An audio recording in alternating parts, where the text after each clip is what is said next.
¿Cómo están, jóvenes? Continuando con el avance de la asignatura, vamos a ver el tema de absorción. Aquí hay una pequeña introducción. Básicamente, la absorción es una operación unitaria que consiste en la transferencia de materia, cuyo objetivo es de separar uno o más componentes, entre paréntesis, si quieren ustedes podemos decir, el soluto de una fase gaseosa por medio de una fase líquida, en la que los componentes a eliminar son solubles. Y vamos a tomar en cuenta que los otros componentes son insolubles. Nuevamente en esta parte vamos a tomar en cuenta mezclas binarias. Es decir, ¿no ve? Si yo tengo 5 componentes, de esos componentes me interesa separar uno, los otros 4 componentes van a ser el inerte. Es decir, yo tengo que elegir sustancias en las que el componente 1 sea soluble y los demás sean insolubles. ¿De acuerdo? Entonces, si estoy hablando que va a haber transferencia de masa, estoy básicamente hablando que los fundamentos de la absorción son básicamente las relaciones de equilibrio, ¿de acuerdo? Tomados en cuenta en la solubilidad y la difusión. ¿De acuerdo? Ahora, hemos hablado de la definición de lo que es absorción, pero hay un proceso que es inverso a la absorción que se denomina, mejor dicho, la desorción, lo comúnmente llamada stripping. ¿Ya? Les decía, es un proceso inversa a la absorción, en la que un componente que está en la fase líquida es transferido a un gas. ¿De acuerdo? Entonces, este proceso, como dice en la diapositiva, también puede conseguirse aumentando la temperatura. Ahora es interesante, ¿no ve? Dado, estamos hablando que estoy haciendo que un gas se disuelva en un líquido, que un líquido se disuelve en un gas, ¿no? Para que exista la separación. Entonces, en este caso vamos a poder tomar en cuenta que la absorción puede ser de dos tipos, ¿ya? Procesos isotérmicos y procesos no isotérmicos. Ya por el momento vamos a ver el tiempo, si nos alcanza para ver procesos no isotérmicos. Por el momento vamos a estudiar solamente aquellos procesos isotérmicos. ¿De acuerdo? Y los no isotérmicos vamos a ver si alcanzamos. ¿De acuerdo? De eso depende del tiempo. Entonces, cuando nosotros hablamos de mezclas, ¿no ve? Y hablamos de la absorción o desorción, podemos indicar básicamente que estos métodos son básicamente utilizados para remover impurezas. ¿De acuerdo? Ahí tengo la absorción. Ustedes analicen. Yo puedo agarrar columnas de platos o columnas de rellenos desde ahorita para la absorción. Ya, aquí está entrando un gas que es altamente rico en el componente que quiero separar. Aquí está entrando un líquido donde este gas se va a disolver. Entonces aquí existe la transferencia de materia. Entonces aquí está saliendo un gas que tiene menos concentración de un determinado componente. En cambio, si yo analizo la desorción, estaría indicando que, bueno, si lo quiero unir con la absorción, aquí el líquido ha entrado sin el componente que yo quiero absorber. Aquí el líquido está saliendo con el soluto que ha sido separado. Ese líquido que contiene el soluto, aquí está entrando un gas que no tiene nada de ese soluto. Y está ocurriendo la transferencia de materia. ¿No ve? Entonces vamos a trabajar básicamente cuando hagamos el análisis por la ley de Fick. Ya vamos a laburar con la ley de Fick. De acuerdo, a ver, si nosotros analizamos un poco, esta va a ser una sesión teórica, ¿ya? Si nosotros analizamos un poco un ejemplo de lo que es un proceso típico de absorción, podemos analizar cosas interesantes. Fíjense, yo tengo un aceite absorbente, ¿no ve? Que no tiene nada, por ejemplo, de metano. No tiene nada de etano. Aquí tengo un gas. está saliendo etano y está saliendo metano. Aquí está saliendo el etano, está con 160 y está saliendo 155. 5 se ha ido, ¿no ve? ¿A dónde? Al líquido. Aquí tengo metano 5. Tengo etano que está entrando con 370. ¿Cuánto está saliendo? 323. ¿Cuánto se ha ido a la fase líquida? Oye, 46,5. Entonces, como podemos evidenciar, yo tengo, ¿no ve? La transferencia de gas, de acuerdo, de gas. En el ejemplo claro que estoy mostrando, analicen también el pentano. No, aquí tengo una mezcla de multicomponentes. No ve, el pentano está entrando 5 y está saliendo 0,28. Entonces sí es muy cierto que algo del metano y del etano ha ido. Podemos evidenciar que prácticamente todo el pentano ha pasado a la fase líquida. ¿De acuerdo? Y podemos analizar componente por componente, pero la idea es que nosotros vamos a analizar mezclas binarias, no mezclas multicomponentes. ¿De acuerdo? Entonces, si yo voy a indicar que el pentano va a ser el que va a transferirse a la fase líquida, todos los demás los voy a tomar como si fuesen inertes.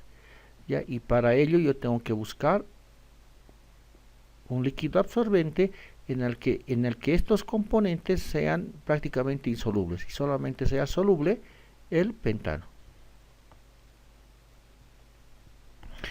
Algunas aplicaciones industriales podemos decir, oye, que nos sirve básicamente para la producción de disoluciones ácidas o básicas, como el ácido clorhídrico, ácido nítrico, hidróxido de amonio, ácido sulfúrico. ¿De acuerdo? También podemos utilizar este método para la recuperación de gases ácidos como el ácido sulfídrico, mercaptanos, dióxido de carbono, ¿no? Con disoluciones de aminas.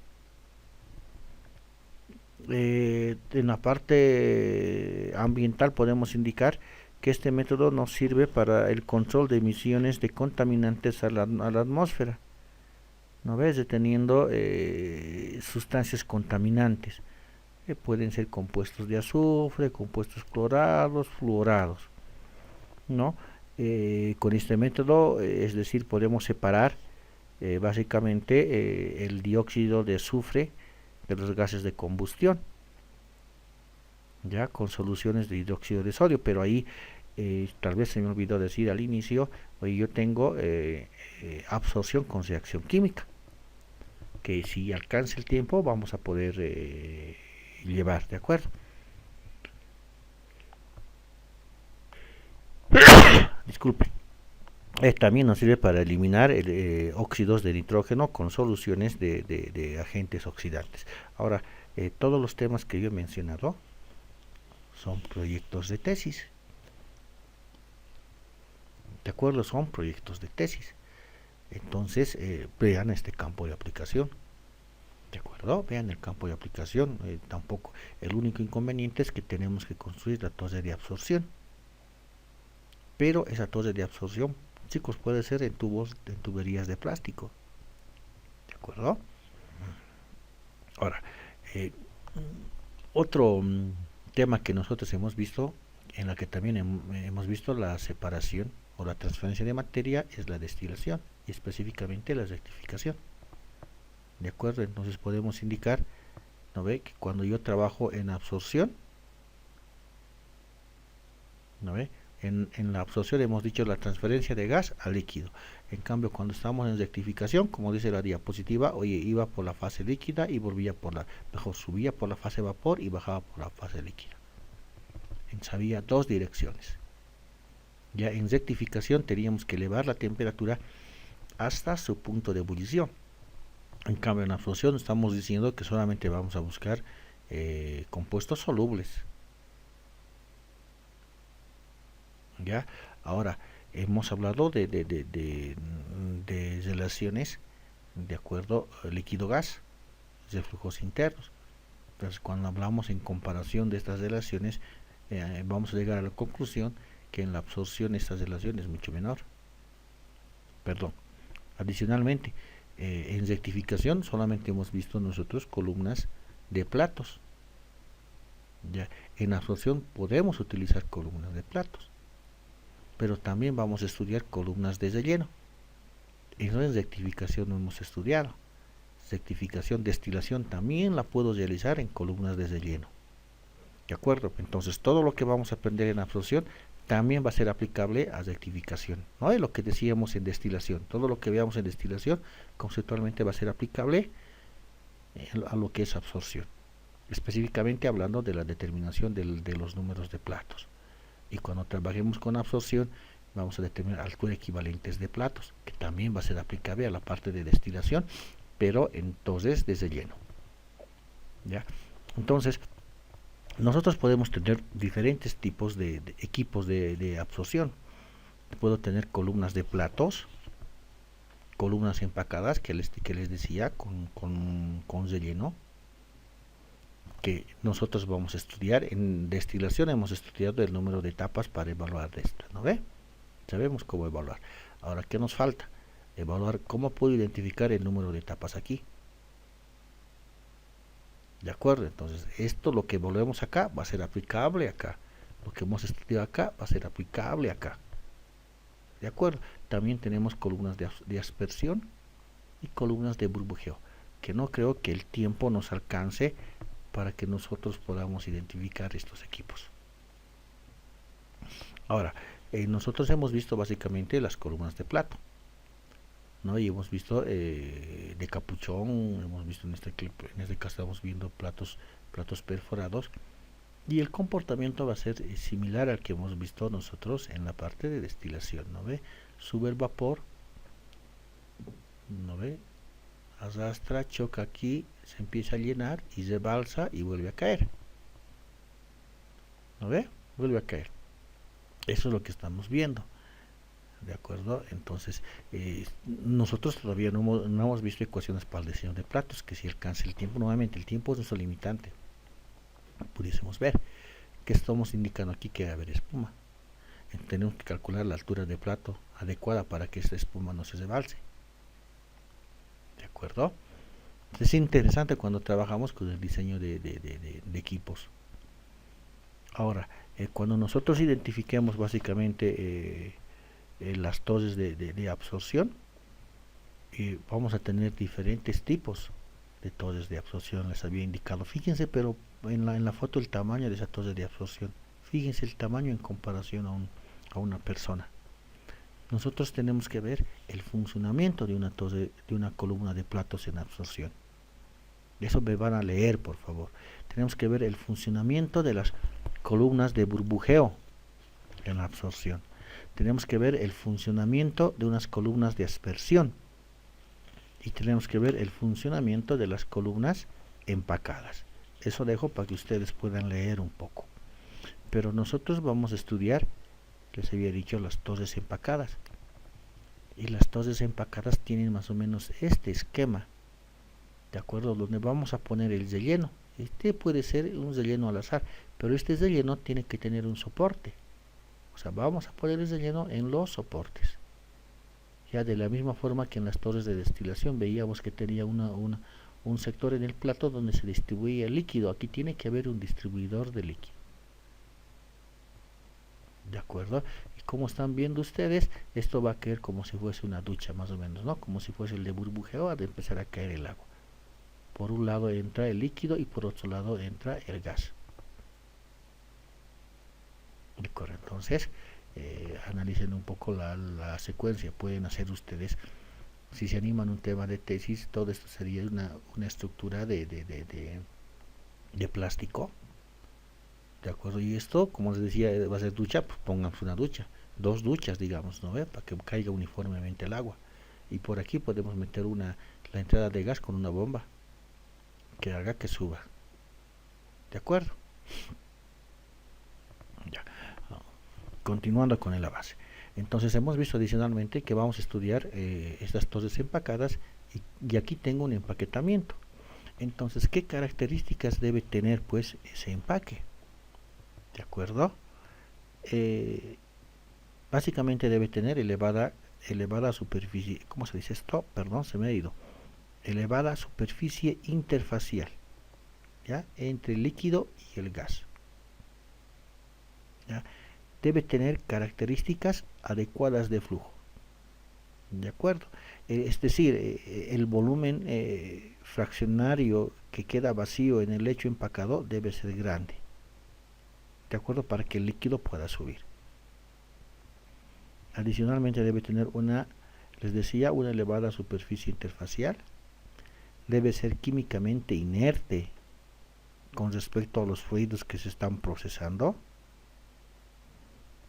Además, como estamos trabajando con presiones, de acuerdo, para que sube el gas y que ya debe tener una resistencia estructural adecuada, de acuerdo. Y algo muy importante, no deben ser livianitos, es decir, deben tener bajo peso por unidad de volumen. Además, deben tener un bajo costo. Entonces, si nosotros nuevamente analizamos nuestra TOSE, nuestra columna de empacada, este relleno yo puedo trabajar, miren, yo dije tubo de plástico. Estos pueden ser también tubos de plásticos, pero mucho más pequeñitos, nuestra empaquetadura. ¿De acuerdo? Entonces se puede trabajar con diferentes empaques que nosotros mismos podemos realizarlos. Pero veremos los tipos de empaque. ¿De acuerdo? Vamos a tener un empacado al azar. Ya cuando tenemos un empacado al azar, esta característica influye en la transferencia de masa y en la caída de presión. Ya, cuando tenemos un empacado ordenado, ya podemos indicar que, bueno, entonces el patrón de flujo es definido dentro de la columna, teniendo por lo tanto menores pérdidas de carga. ¿De acuerdo? Tenemos medidas de empaque. Entonces aquí que les estoy mostrando una TOSE en la que tengo los diferentes empaques, ¿no ve? Los soportes de los empaques, cómo están acomodados, y los diferentes tipos de empaque, que eso es lo que vamos a ver a continuación. Bueno, yo puedo hacerlo, mis anillos así, o sea, agarro tubos de plástico de diámetro pequeño y los empiezo a cortar. Puedo tener las sillas interlocks, de acuerdo. Aquí les muestro una serie de tipos de empaques, de acuerdo, en las que se pretende tener una elevada superficie interfacial, ¿no ve? Para que tenga un buen contacto con la solución que vamos a que tenga un buen contacto con los fluidos que van a entrar en el proceso. ¿Ya? Ahora, si nosotros analizamos una TOSE empacada, tenemos que tener diferentes tipos de soporte. Si voy a analizar una TOSE de plato, tengo que tener el cuidado de diseñar el plato adecuado para mi proceso. Pero uno de los parámetros más importantes no es la elección del solvente, porque habíamos dicho es aquel que va a absorber, ¿no ve?, a un soluto determinado. Entonces, los parámetros que nosotros debemos tomar en cuenta para la elección del solvente es la solubilidad gaseosa. Ya, es decir, esta debe tener elevada solubilidad para minimizar la cantidad de absorbente que voy a utilizar o de solvente que voy a utilizar. ¿De acuerdo? Entonces, por lo tanto, tiene que existir compatibilidad entre el solvente y el soluto. Es decir, si yo quiero absorber una sustancia no polar, tengo que trabajar con un líquido absorbente no polar. ¿De acuerdo? Adicionalmente, tengo que tener en cuenta la volatilidad. O sea, yo debo tratar de que el solvente que esté seleccionando no tenga elevada volatilidad, ¿ya? Porque si tiene elevada volatilidad voy a perder pues masa, se va a pasar rápidamente a la fase de vapor. ¿De acuerdo? Adicionalmente, tengo que ver que no sea corrosivo. ¿No ve? Porque yo voy a tratar de construir las TOSEs en materiales comunes. No me convendría ser inoxidable, que sería carísimo. ¿De acuerdo? También tengo que tomar en cuenta el costo. Este solvente tiene que ser económico.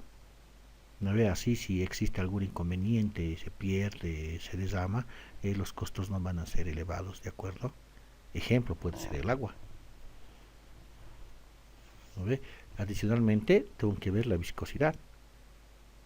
Entonces, el solvente que estoy utilizando no debe tener elevada viscosidad, debe tener una facilidad para fluir. ¿De acuerdo?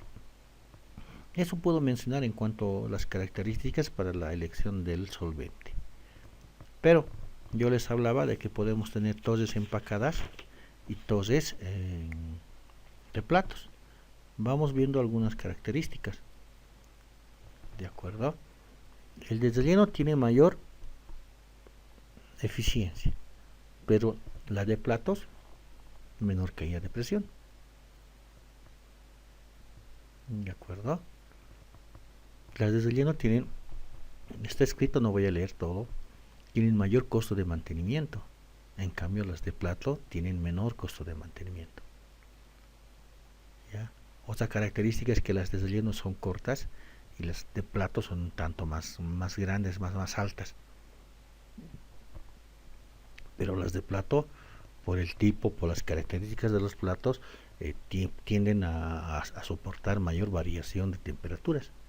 Habíamos visto que algunos rellenos pueden ser de plástico y demás cosas, entonces si nosotros variamos o calentamos, podemos llegar a arruinar el material del relleno. Ahora, si nosotros vemos algunas consideraciones del diseño para la próxima sesión, oye, ¿qué tenemos que tomar en cuenta? ¿No? El flujo del gas y del líquido, presiones y temperaturas. Vamos a trabajar en fracciones molares. ¿Cuánto vamos a lograr separar? ¿Qué tipo de absorbedor vamos a utilizar? En este caso, por lo pronto vamos a ver solamente platos y de relleno. ¿No? Vamos a tener que estudiar presiones, caídas de presión. Hemos dicho que inicialmente vamos a trabajar a temperatura constante. El proceso, la temperatura de operación va a ser constante, aunque puede haber procesos no isotérmicos. De lo mismo que en destilación tenemos que hallar la cantidad mínima de absorbente. Tenemos que trabajar si vamos a laburar en platos con número de etapas de equilibrio, y cuando trabajemos con relleno, altura equivalente del plato teórico. Inicialmente vamos a suponer que para el análisis que los calores de dilución son bajos. Todo va a depender de los componentes con los que estemos trabajando. ¿No ve? Para despreciar o no los efectos de calor, inicialmente vamos a tomar componentes que no tienen un calor de dilución apreciable. ¿De acuerdo? Por lo tanto, si yo analizo todas las condiciones, voy a tener que elegir entre un absorbedor de platos o de relleno. ¿No ve? Otro parámetro que vamos a calcular nosotros es la altura del absorbedor. Calculando la altura del absorbedor, vamos a calcular el diámetro del absorbedor. ¿De acuerdo? Bueno, con esto terminaríamos esta sesión de hoy. ¿De acuerdo? Se cuidan. Nos vemos en la próxima sesión. Hasta luego.